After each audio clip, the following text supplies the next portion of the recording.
Good morning. Happy Monday. Scorpio moon on the moon's day is not really the happiest way to start off a Monday. It's just not the best way to start off the week. But the good news is that Saturn is no longer in Scorpio, which was like a really hard and difficult transit for people. And that's over. That's long gone.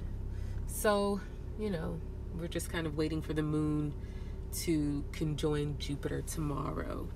Today I have a lot of things I want to talk about. It is an important week, so I want you guys to pay close attention. Take notes if you need to. The first thing that I want to do is answer a question of someone who asked, Lord help me. The first thing I want to do is answer a question someone asked me on Twitter. Okay. The second thing that I'm going to do is to make an announcement. And the third thing I'm going to do is talk about why this week is a major twining point. This week is a major twining point. This week is a major turning point in the astrology of 2019, which is Mutable Madness 2019. I have so many goodies for you guys today. So, first, the question that was asked of me was, how do you interpret or understand aspects between planets that are in the sign of their detriment but are in mutual reception? For example, yesterday the moon entered Taurus, which is the sign of the fall of the moon, okay?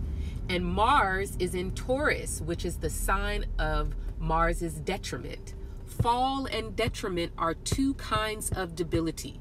What does debility mean? Does debility mean weak? No. Does debility mean not powerful? No. Does debility mean wrong or bad? No. What does debility mean? In order to answer that question, we need to understand what is debility and what is mutual reception. Debility is when a planet is stripped of authority. What is authority? Authority is the capacity to run its own affairs. If the moon is in the sign of its debility, or a sign where it is debilitated, which would be Capricorn and Scorpio, okay, then we would say that the moon is stripped of authority. The moon has been stripped of the capacity to run its own affairs. This becomes really simple when you understand that planets are people. Planets are people. So if your moon is in Scorpio, how was your mother stripped of the authority to run her own affairs, right? How was mother stripped of the role of mother? How does that happen? Well, understand that dignity and debility are telling us about a hierarchy of priorities in a person's life, right? So I did a video once where I was talking about how to figure out which planet was the most important planet in your birth chart, right? And the whole point was, which planet is in charge of its own affairs? Which person in your life has authority? Which person has had a dominant influence on shaping who you are in your life? If you have Sun in Leo, ain't no doubt about it, your father, by his presence or absence, has been a defining person in shaping your sense of self and your ability or perception around how much influence you can have in your life and the world around you, okay? So when we talk about planets in their debility, we're talking about planets that have been made subservient to something else more important in our lives. And when that planet is debilitated, that thing that is more important is actually in enmity to the other thing. So that means the moon is in Scorpio, the sign of its fall. It's stripped of all authority, which means that the moon is mom and family and home and upbringing.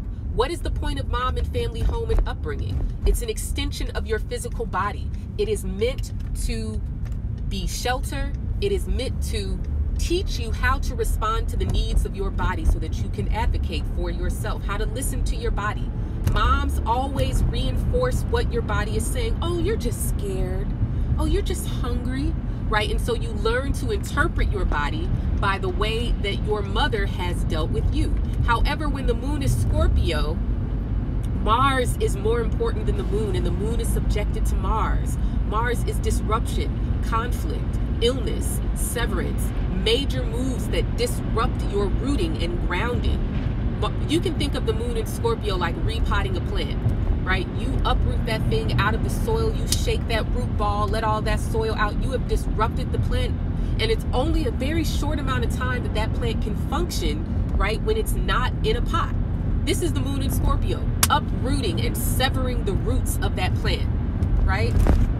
A plant needs roots, it needs stability, right? So now that plant is in survival mode. It's going to start dropping leaves, right? Because it does not have access to the nutrients that can, right, feed the roots. So it has too many leaves, it has to drop some. That's how a plant dies, right? It starts dropping leaves because it does not have enough energy in order to feed that plant, right? So when you have two planets that are in aspect to each other, for example, yesterday, moon in the sign of its fall in Scorpio and Mars in the sign of its detriment in Taurus, making it opposition, these planets are in mutual reception because Taurus is the sign of the moon's exaltation and Scorpio is the sign of Mars's domicile. But the problem here is that so let's just do it one way, right? Let's say, okay, moon is in Scorpio, right? That means that moon is subjected to Mars. But if Mars is in a sign where it is stripped of all authority, oh my God, how can Mars help the moon? How can Mars help the moon if the very planet that it's in charge of, right? Or rather, Mars is in charge of the moon is in Mars's sign, and Mars don't have no authority either, right? It's like that movie, oh shoot, what's the movie with Richard Pryor and the other white comedian with the curly hair, and one is blind and the other one is deaf, and so they're trying like not to get killed by the mafia or something like that. This is an old movie from the 80s, but this is what it's like having two planets in mutual reception and they are both debilitated, right? Obviously one has the thing that the other's missing. The blind person can hear and the deaf person can see, right? But they are both stripped of something, right? So maybe by being together they can help each other, but they're both operating at a deficit because the one can't see each other and the other can't hear the other, right? So this is what happens when planets are in mutual reception. In general, mutual reception means there's some kind of mutual aid and assistance, but the capacity for that assistance to be helpful has to do with how much authority the planets have. If neither one of them have authority, if they've both been completely stripped. So let's dig into the actual example, right? Moon in Scorpio means that the physical body, home, family, upbringing, one's individual survival becomes more important than belonging, right? So in some ways, the home is not safe. In some ways, the home is a threat to one's body. And so one learns that their individual survival and well-being is more important than belonging because belonging is not safe, right? Then you have Mars and Taurus. Mars's job is to be your survival instinct. Mars's job is to let you know when something is safe and give you the energy, will, and impulse to act on that information. It's very primal. This is not something you think about unless, of course, you have Mars in Libra like me. Then you have to think about whether you're safe or whether you should be angry, not actually how you really feel, because who knows, right? But the whole point being that when Mars is in Taurus, now community, belonging, being validated and accepted are more important than your autonomy. That's a really difficult situation because it's saying that your home is unsafe, but you're constantly having to go back and forth between fitting in, conforming, and adapting, right? And recognizing that your home and family is unsafe. It's kind of a situation where you learn to adapt to the trauma, right? And it's very hard to escape because the nature of an opposition is going back and forth, back and forth, back and forth. Anyways, I hope that answered your question. Now, let me make my announcement. This week, we are officially entering the major phase of Mutable Madness 2019. We've already kind of been in it, but what I want to do for you is host a video chat on Friday. This will be not during my Instagram live time. This will be probably at about 1 p.m. Central Time on Friday, March 29th. You and I are going to get together and you're going to have your 2019 Eclipse guide. You are going to have filled out everything that you have filled out in that workbook. And then you and I are going to get together, and I'm going to show you how to use this book. I'm going to show you how to make sense of it. I'm going to show you what you should be looking for and paying attention to. We are going to go over some of the articles and questions in there, and you guys are going to walk away feeling empowered to know what it is that is going on in this crazy mutable madness 2019. The catch is you have to, you're welcome, Miles. The catch is you have to have the 2019 Eclipse Guide. Otherwise, you're not going to be able to participate because, yeah. So you can go to my website and download that.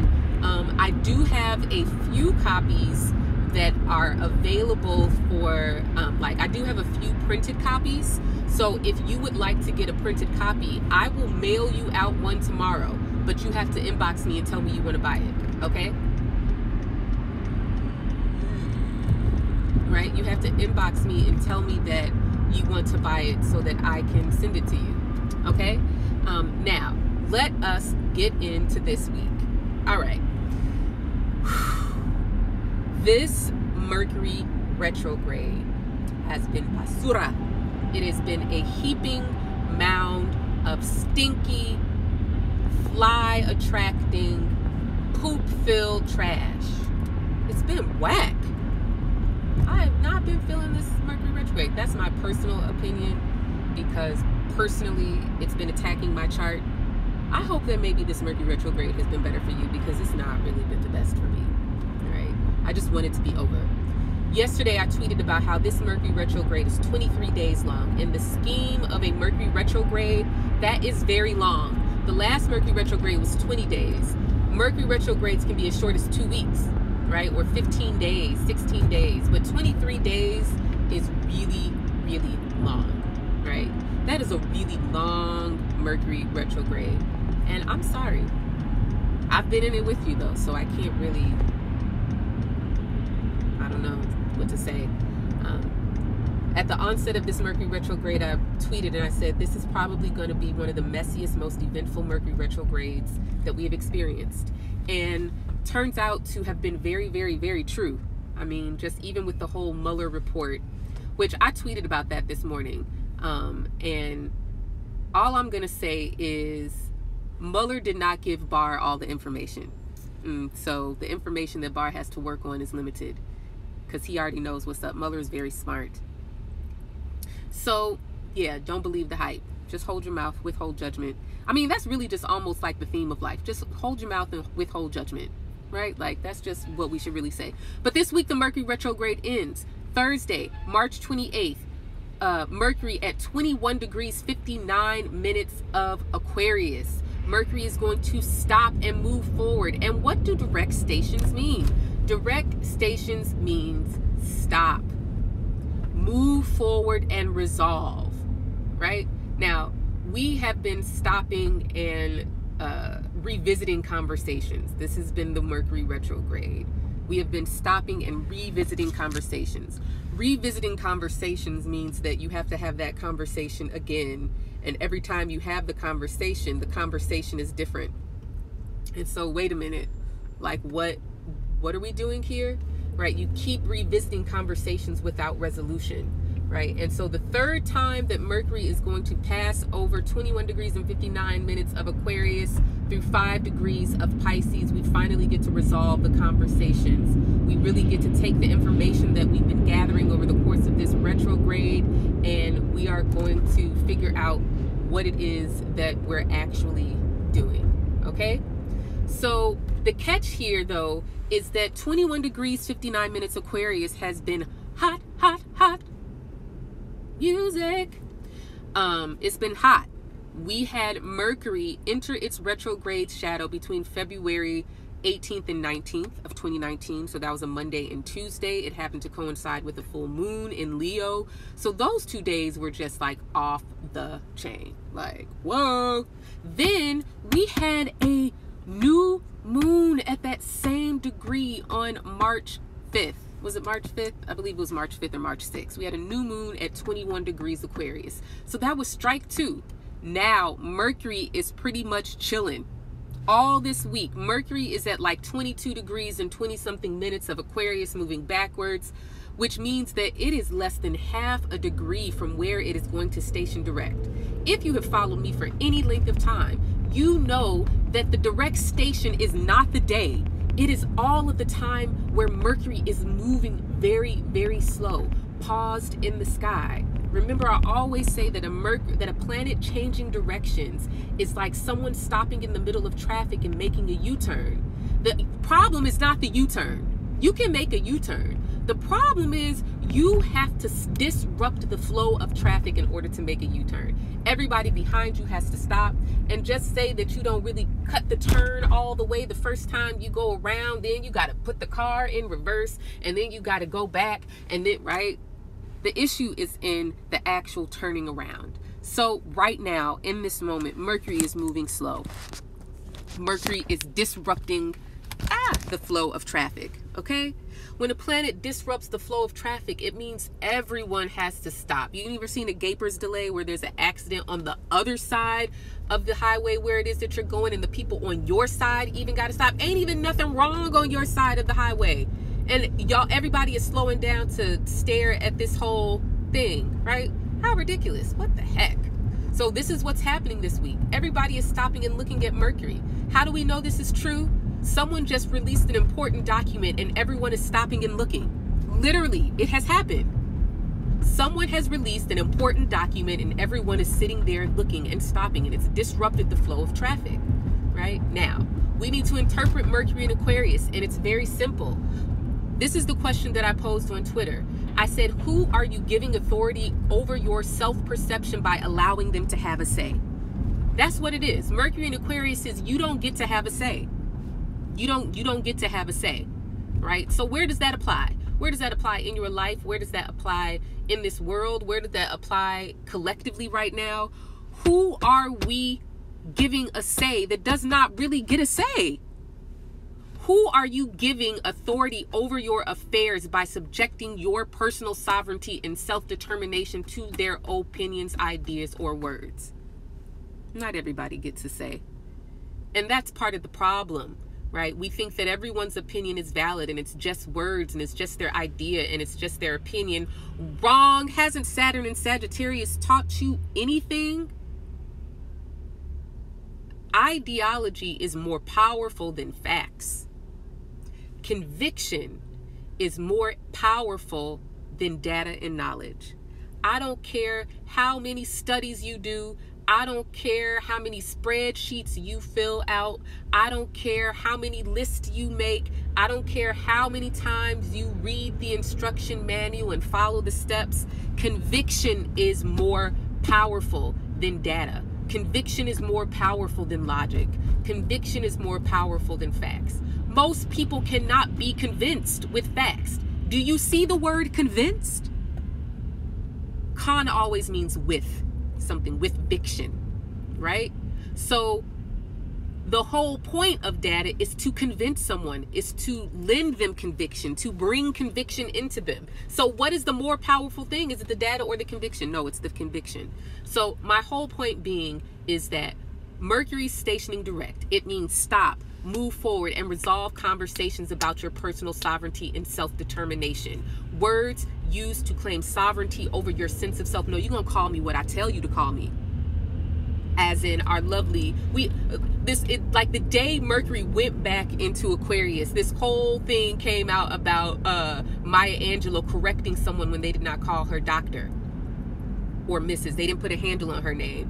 And let me tell you, Miss Maya Angelou has Mercury in Aquarius, Mars in Aquarius, right? You are going to call me by my name. I don't know if you ever saw that video. It was a long documentary on Maya Angelou, and there were a lot of interviews with Oprah Winfrey. And there was one scene where Maya Angelou was talking about how she was not allowing people in her home to use certain language. She said she didn't want those words taking root in her curtains and hanging down her walls. Talk about somebody who understood the power of words. Mercury in Aquarius understands that language shapes perception. So you are going to call me my name that I tell you to call me. That goes across the board. If I say I am gender non-binary, then don't call me she and don't call me he. Use the words. You are not going to try to change my perception of myself by the language you use to call me. Right? So this is what we're dealing with this Mercury retrograde. As Mercury moves forward, we'll begin to really resolve these conversations, because the retrograde has really been understanding how people's words have shaped your perception of yourself. And now when Mercury goes direct, it's about reclaiming words as a tool of shaping self-perception, of exercising personal dominion, of exercising sovereignty over self. All right, now that's one piece. The next piece here, and if you need more questions on that, if you need more answers, go back to my YouTube channel. I've got videos where I talked a whole lot about this Mercury retrograde, and I talked a whole lot about Mercury in Aquarius and Pisces. We'll talk more about Pisces, Mercury in a couple weeks when we get to when Mercury actually moves back into Pisces, I believe on the 11th. Okay, so now we need to talk about Jupiter. I am so excited. I'm so excited and I can't hide it, because Jupiter is entering Sagittarius on Friday. Oh my God. Okay, so let me just tell you, Jupiter in Scorpio has been really rough, because everybody has been in survival mode. When you're in survival mode, let me explain something to you. Jupiter transits are not what you think they are. This is not about luck. This is not about your windfall of money and winning the lottery.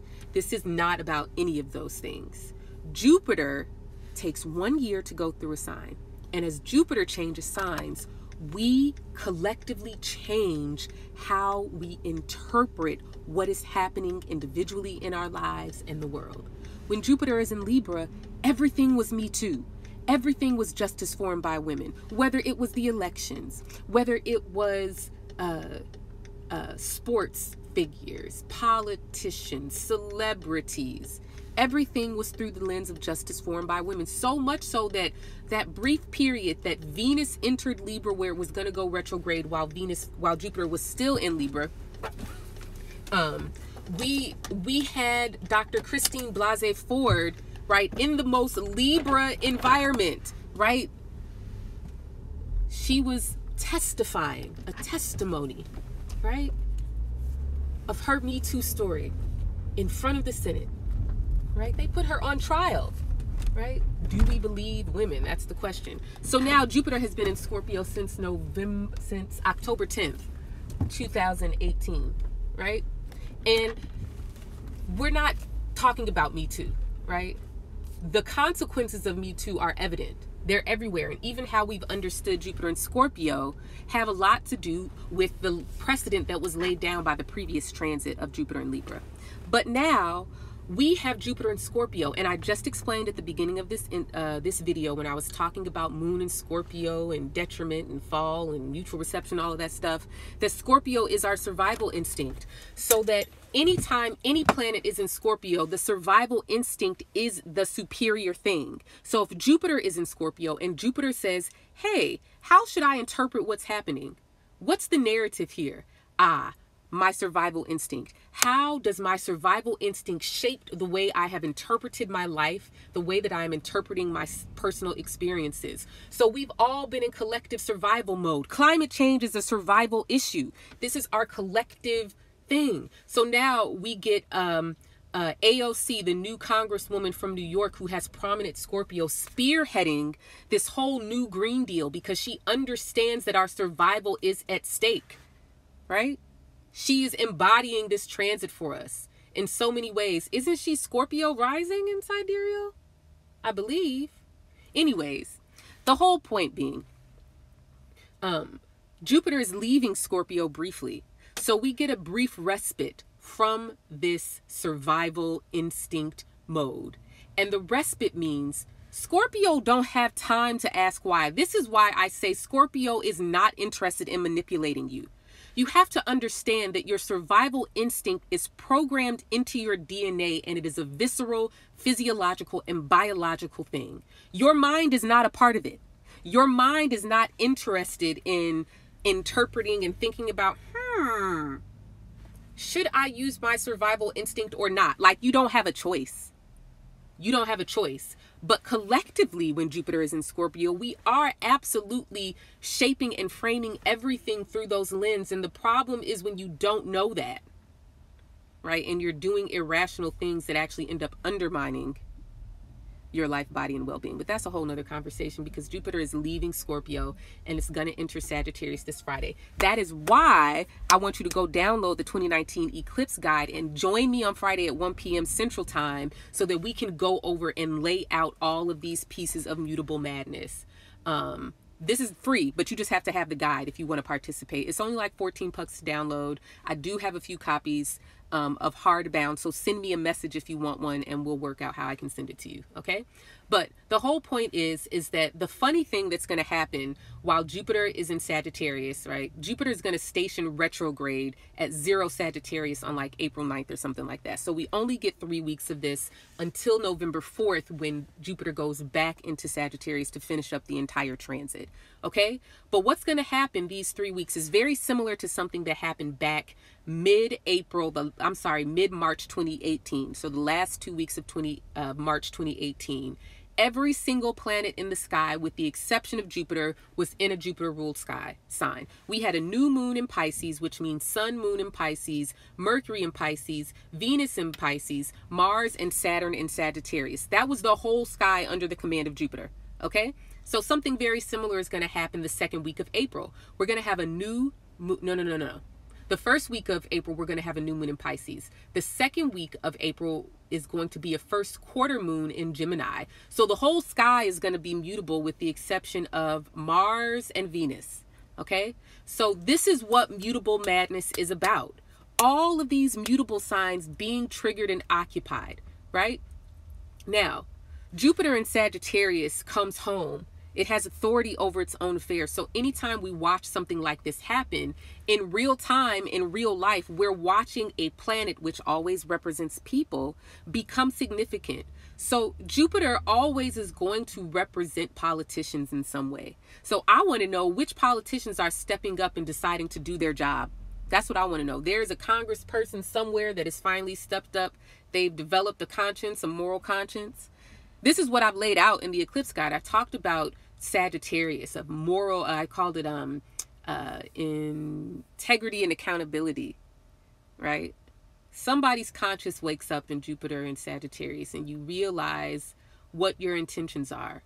So the whole point of this Jupiter transit is to give us a preview of 2020, basically, right? We're getting a preview of the end of this year, right?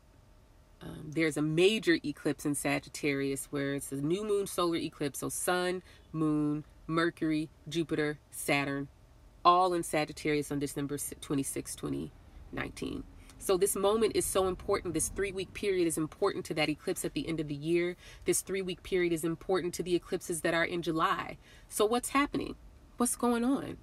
Your Sagittarius house wants you to examine your intentions and realize that maybe the actions that you've been taking have not been in alignment with your intentions. And maybe you've been dishonest with yourself about your intentions because you don't have a clear sense of what your convictions are. See, these things are layered. Conviction is at the bottom, right? Then there's intention. And all of this comes from your core values. Your core values, right, are the very things that are non-negotiable for you. Accountability, community, autonomy, freedom and liberation, right? These can be core values of yours, but your convictions are rooted in those things, right? So your convictions have real world implications. You can say, I am committed to the cause of Black liberation. Why? Because there's a core value under there that informs that. So when you have this core value that informs that, now you have a conviction, which is an action or thing that's happening, but the intention means something. See, the conviction is an ideology, right? But the intention is the very motivation for your action. So when we talk about Jupiter and Sagittarius, why do you believe what you believe? Why are you convicted about the thing that you are convicted about? Why are you doing what you're doing, right? The what is so negotiable. The what is so changeable. The what can change based on time and space and opportunity. But the why, that's the issue, right? Why are you doing what you're doing? The last thing I want to leave you with And we'll come back to this. We'll talk more because I want to bring in this whole intentional why thing that I've been talking about. The last thing that I want to say is that I did a video just kind of impromptu yesterday talking to Virgo specifically. So Virgo rising, or anybody who has prominent or dominant Virgo placements. Me and Reed, who has lots of Virgo, we were having this whole conversation because a lot of times Virgo gets frustrated with things that don't work in logical, right? Like just follow the steps, right? You know how you go to those WikiHow, right? Virgo wants life to be one big WikiHow. And it's like, no, you don't get no WikiHow in life. That's not how it works.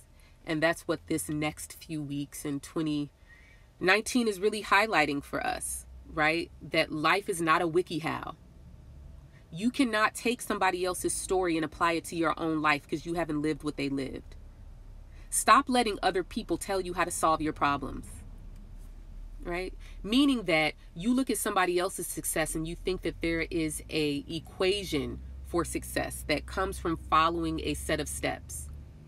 If this person's set of steps don't direct you inward, right?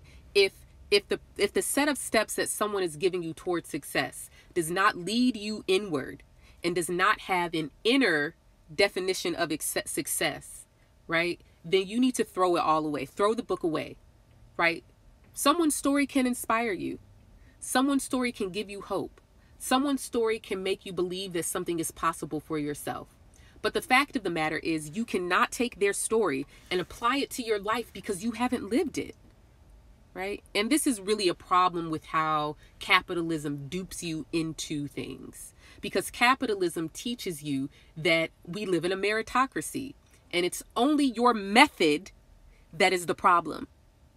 It is the method that is the problem, or that is the problem. And if you correct your method, then you will have a solution. Do not let capitalism do that to you. The problem is not your method. The problem is the system, right?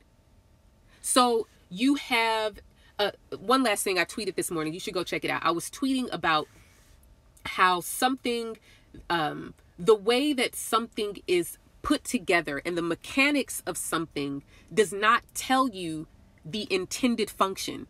So you can dissect a washing machine into all of its bolts and lay them out. That does not tell you anything about what that washing machine is for. All you've done is taken the pieces of parts, categorized and organized them. That's what Virgo does. You take all the pieces, you lay them out, right? Or you say, this little bolt is worn down and stripped, so I need to take this off and replace it, and now it should work. That is not your life, right? So that was the one thing. The other piece, though, is that function and intention and purpose are not the same thing. Function, right, is the face value. You are observing this thing work. A car is rolling on wheels. The engine and the axle somehow make the wheels go. The person presses the gas to make the car go. These are very functional things that are observable, and they're not really up for debate unless someone is blind. If I press the gas in the car and the car moves forward, clearly the function of the pedal is to move the car forward. But that tells you nothing about purpose, and that tells you nothing about my intention. Why am I pressing the pedal? Where am I going? Why am I going there? That is purpose and intention. The function is just the pedal pushing the car. You're not a car. You're totally not a car. You don't have any pedals to push, right? So the question is, why are you pushing the pedal and where are you going? These are questions that Sagittarius really wants us to ask this year, right? Because I was talking to my cousin this morning and I was telling him, like, he says, oh, you just have all, I said, no, I don't have the answers. I have the questions. See, the problem is people don't know how to ask questions. They don't know how to unpack their own bias and prejudice out of their questions. They don't understand that their bias is determining the questions that they ask, so it limits the answers that they can get. That's why I'm really good at asking questions. That's what I do for a living. I ask questions. Anyways, I have to go. I'm getting some chai tea for me and my boo Reed. You all have a happy Monday. I will post this on YouTube. This was a good video. And this week is a major turning point. Planets are passing through Pisces for a while.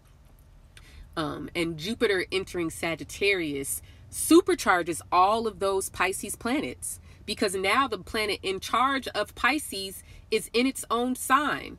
So it's kind of like you may not be in charge, but your daddy is. And if your daddy is in charge, he can make it do what it do for you, right? And luckily you're in a sign that makes your daddy like you, right? You're in Pisces. That's kind of how that works. So you could say your mama, or you could say your boss, or whoever it is, the person in position of authority. Yeah, this was great. Happy Monday, you guys. We'll talk more. I'll be on Twitter, of course. Find me there. If you want to participate in my live interactive broadcast on Friday with the 2019 Eclipse Guide, go download it from my website, thepeoplesoracle.com, and click shop. And we are going to talk about how we break up each phase of the mutable madness of this year. What are the time frames for each phase, and what does it mean, right? I want to help you all make the best use of these things. Have a good day.